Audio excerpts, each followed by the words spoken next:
qui nous manque dans les obstacles que nous rencontrons, dans les épreuves que nous subissons, les douleurs qui nous accablent, c'est la foi. Plus de foi pour accepter les voies de Dieu. La douleur nous étreint, l'angoisse parfois. Qu'est-ce que Dieu fait donc? Où est-il? Quelle est la raison pour laquelle les épreuves se succèdent de si près sans nous laisser aucun répit?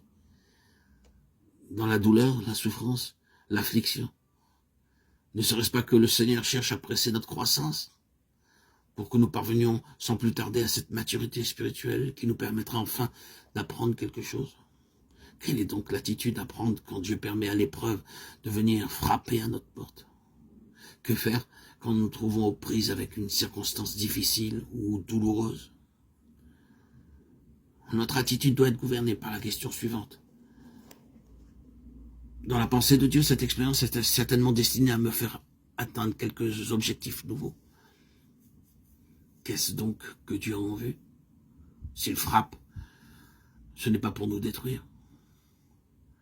C'est pour nous faire monter plus haut.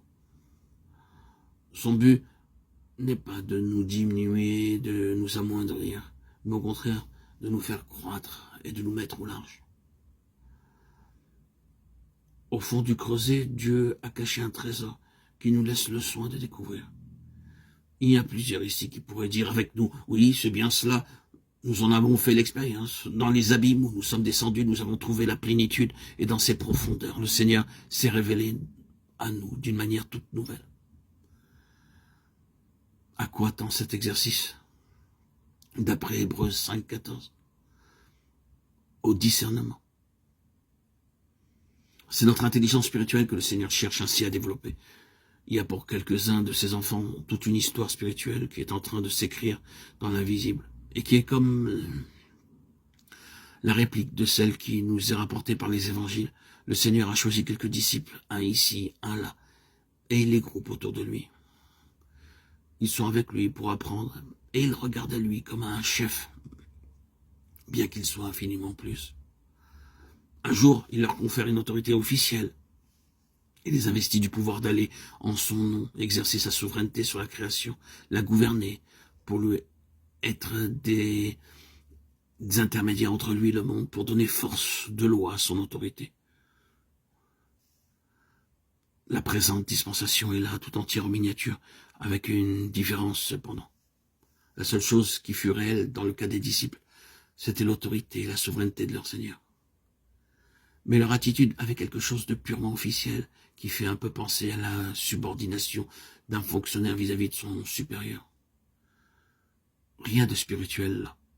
Et c'est cela justement qui fit qu'à l'heure critique, ils abandonnèrent leur maître et prirent la fuite. Il semble que le Seigneur nous ait donné là une illustration de ce qui devait se réaliser plus tard sur le plan spirituel dans l'Église qui est son corps.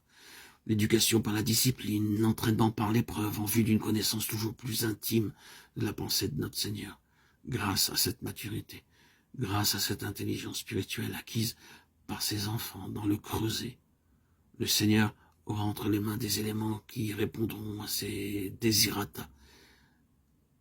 Et il pourra, pour gouverner le monde dans les siècles à venir, se former l'instrument, le vase dont il a besoin